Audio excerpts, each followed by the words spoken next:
Hey, so let's talk about this subject that has really turned into a big mess. First, I want to say that I think that Retroid created their own issue, and I want to talk about the issue at hand here. Now, I titled this video that the Flip 2 and the Classic are about to increase in price.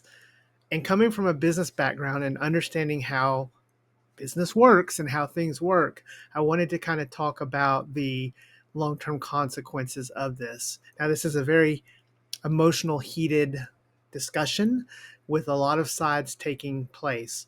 And first, let me say that I'm going to stick to the information I have here and not really form an opinion on right or wrong. That's not what the purpose of this is. So first, a reminder here. Shortly after the Retroid Pocket Mini released to good reviews and lots of people bought it, a certain subset of people noticed that using particular set of shaders did not look quite as right as it should. And so doing the investigative work, which is good work, they were able to show that essentially the display was not behaving as expected. Now, when we say as expected, I'm of the opinion, this is opinion, that that is based on other handhelds, other screens, other things of that nature. So they raised the concern and issue to Retroid, which responded to this issue to investigate. Developers like Gamma did his own investigation and ultimately a conclusion in, I want to say, early November was decided that this was some sort of signal misfiring or mismatch or sending some sort of wrong number to the screen, which ultimately only particularly affected certain shaders that would be used. Now, this is why most people, like myself, didn't really encounter this or notice this.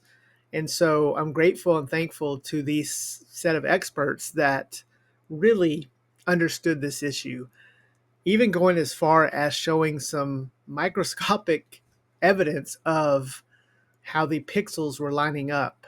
So anyways, although I'm not an expert in the particular issue by any means and don't really truly understand the issue, the response from Retroid at that time was very clear. They were going to investigate the issue, and if they could not fix the issue, then those who were affected by it, early adopters who had this expectation, would be able to have an extended refund period while Retroid investigated it. Because without that extension, the time it would take for them to investigate it would probably exceed the normal refund period. So at this point, I think this is where Retroid made the biggest mistake here. They promised to do something at this point that at that time would have probably been not quite as many people taking advantage of it as what we're about to see. I understand a lot about business. I've been in the business world for a long time and consumers and consumer behavior and the such. And the longer an issue goes on with any company, the more people that find out about it, the more people that decide they're affected by it. There are people who purchased the Mini very quickly, loved it, but they've moved on to the next big thing. And they don't really love it anymore. And now there's this opportunity to join the crowd and say, hey, I don't like that these shaders didn't perform the way they are. So there's this window for me to return, and I'm going to return it, which is the right thing for Retroid to do at this point. A message to Retroid. In the beginning, and to all these vendors, we have moved and started a precedent to where we now are promising that these handhelds can do things consistently. I am of the opinion that perhaps all the marketing material stated a screen resolution, which it has that screen resolution, and stated a screen size, 3.7 inches, which it has that screen size. But nowhere can I find, and no one's been able to show me, where it states that CRT shaders will function exactly as people have expected them to function in the past. In fact, it doesn't promise anything about shaders. It doesn't promise anything about the behavior of the game. It doesn't promise anything about how well the emulation will go. If we move into this world where that becomes that, where we now are criticizing this CPU, you charge $200 for it, it can't even play PS2, I want my money back. That's a dangerous place to go. So we're in a big mess here.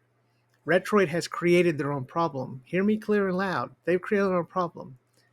But the reason I titled the video what I did today is because of this. In the end, it's only going to cost consumers more. In the scheme of things, Retroid and our hobby may seem like a big player. And in our hobby, they are a big player. But in the scheme of business and the scheme of the world of finance and lending from banks and all this stuff that goes behind the scenes that none of you ever see, Retroid is tiny.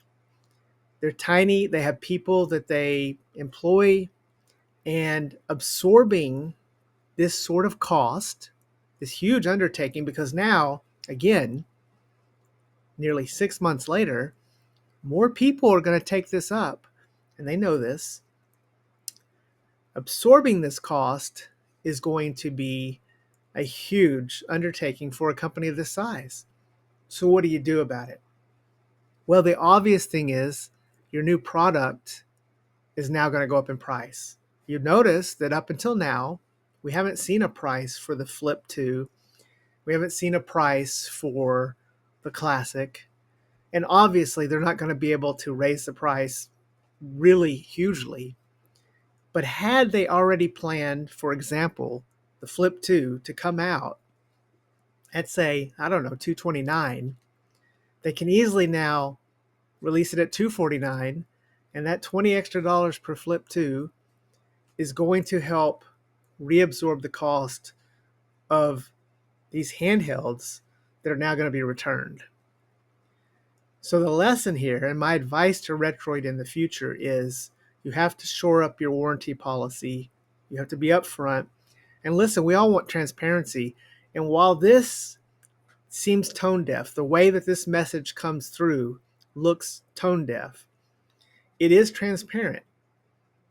It doesn't come across to the consumer that way because it sounds selfish and it sounds ridiculous that we know some of you are going to take advantage of this. We ask that you don't take advantage of this. But if you want true honesty and true transparency, that's what that is. That's what that is. That's true transparency and honesty, because they know this. And everything I know about businesses and about running a business and everything, guys, I'm telling you, the price just went up. It hadn't even been announced yet, but the price just went up because in the end, it's going to cost all of us. Now, what I wish Retroid had done, what I really wish Retroid would have done, is they would have exchanged the Mini for the 5. You're not happy with the Mini and the shaders and the way it does?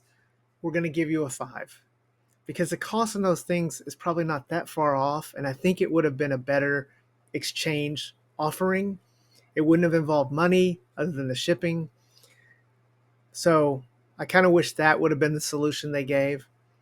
At the end of the day, there is really no way, at least I don't believe, and please leave me comments. Please, I want to hear your comments. I want to have open discussion on this, non-emotional.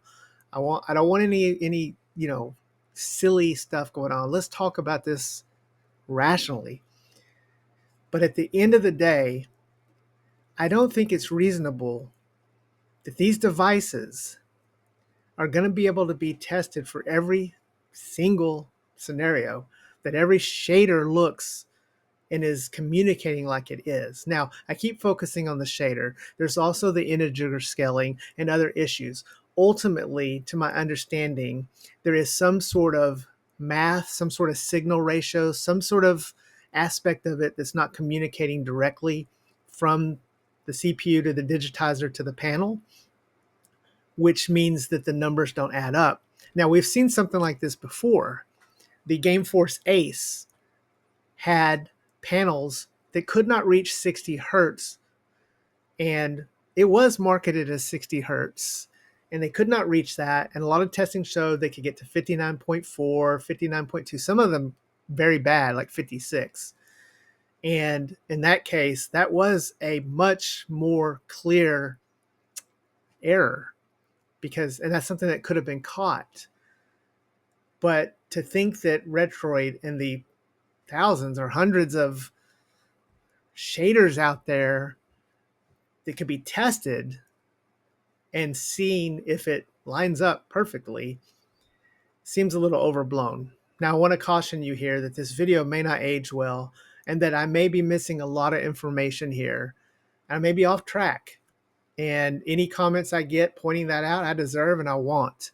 And that's fine, because I'm by no means perfect either. I'm just responding to the information that we've gotten so far today. So to sum up this video, I just wanted to talk to you guys about the true effects. Ultimately, we're all going to pay the price here. Now, you don't have to buy the Flip 2, and some of you won't. Maybe you think this company is just trash. Personally, I think it's just a company that's making mistakes like companies do. Repeated mistakes. Magic X made mistakes, and now they made whole. So I hope a lot of you guys will give Retroid the benefit of the doubt and let them work through this and try to resolve this. And I truly hope that if you don't like the Mini anymore, but it's not really because of this shader issue, that you find a way to sell that to someone else that wants it, that does like it, instead of using this return policy. Because ultimately, how many of these they get back and the amount they have to absorb and the cost, it's just going to increase the price overall for all of us. Anyways, guys, I want to hear your thoughts on this. I want to hear what you're thinking about this. Has this whole thing been sort of overblown? Is it, Retroid's fault that it's overblown? Is it just a subset? There is a subset of our hobby that seems to be intensely dedicated to discovering and finding flaws. And I like that we have them and I appreciate them, but we got to keep in check the proportion of it, the risk reward. Anyways, guys, as always, remember to hug your loved ones and love your hugged ones, because tomorrow is never promised. I still like the Mini. I use it, love it all the time. I hope some of you still love it. If you don't, I hope you get your money back. Retroid, you created this mess. You got yourself in this situation. You have to follow through. So make sure you take care of all these customers, regardless of whether their intention is good or not. You have to do this. But guys, know that in the future, we all need to resolve things in a better way. Otherwise, our costs just keep going up. See you next time, Deadheads.